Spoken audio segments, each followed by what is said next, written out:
How do four men break into the world's most secure museum in daylight and vanish before anyone even realizes they were there? This isn't a movie. This isn't fiction. This is Paris, October 19th, 2025.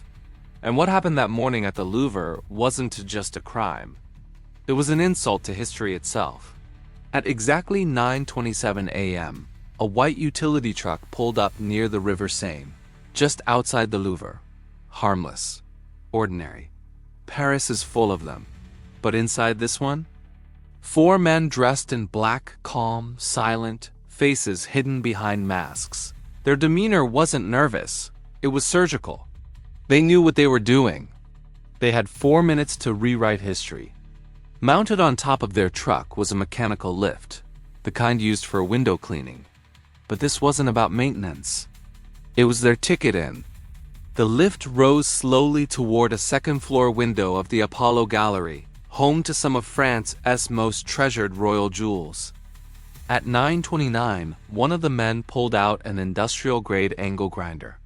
Sparks flared against the Louvre's centuries-old stone facade. The sound?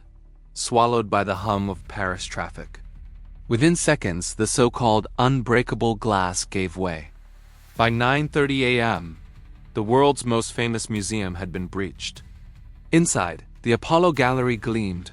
Marble floors, gilded ceilings, sunlight spilling through massive windows.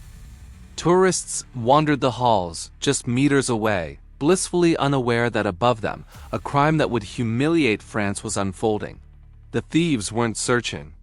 They already knew exactly where to go.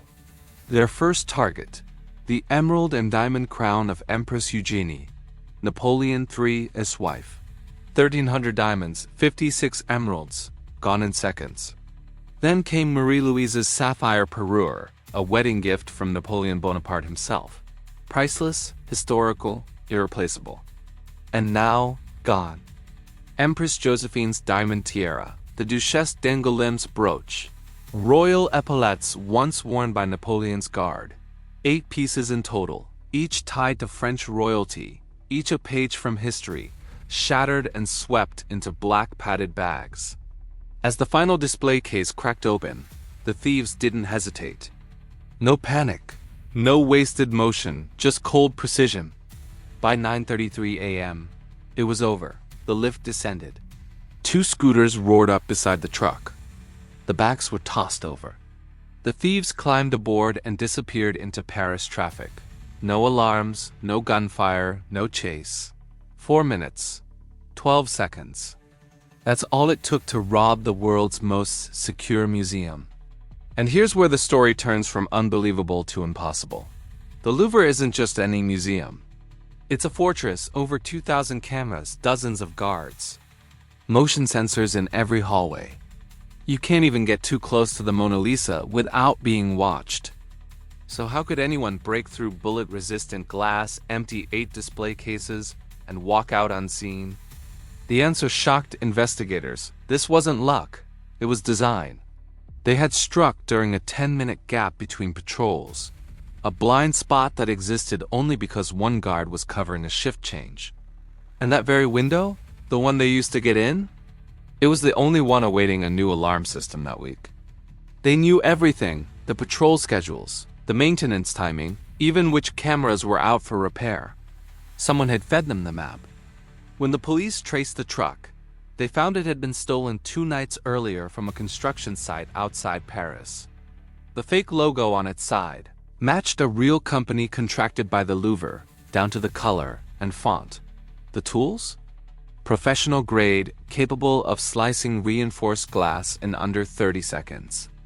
The scooters used in the escape were found later that day, abandoned near the Pont des Arts bridge. Fingerprints wiped, license plates removed, tracking chips gone. Traffic cameras? Every intersection they crossed had a conveniently malfunctioning feed. Coincidence? Not a chance. Inside the museum, forensics found nothing. No fingerprints, no DNA, no stray fibers. Even the cameras inside the gallery showed nothing but static. Someone had not only given them access, they made sure the system went blind when it mattered most. The Louvre went into full lockdown. Tourists were evacuated. Streets sealed. Investigators flooded the scene.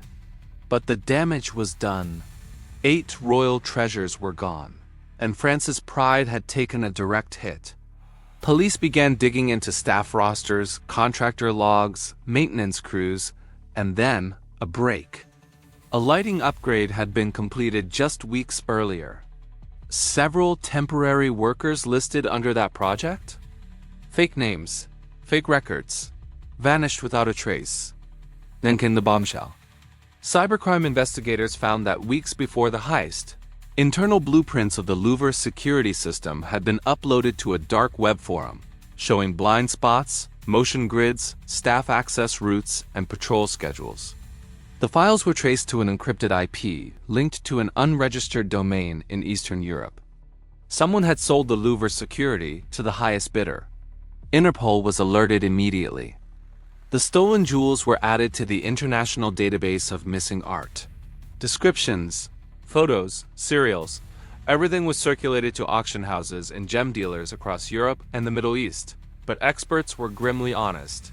If the thieves melted or recut the gems, they'd be gone forever. And then, just 2 days later, a chilling detail surfaced. A private online auction in Dubai listed a 19th century diamond tiara of unknown origin, nearly identical to Empress Eugenie's crown. Within hours, the listing vanished. Investigators never confirmed its authenticity, but it sent a clear message: the jewels were already moving. When the Louvre reopened, it didn't feel the same. Police tape hung in the Apollo Gallery. Tourists whispered near empty cases, some crying as they looked at the shattered glass. The museum's director called it a scar on our national soul. French newspapers labeled it the humiliation of Paris. Double quotes.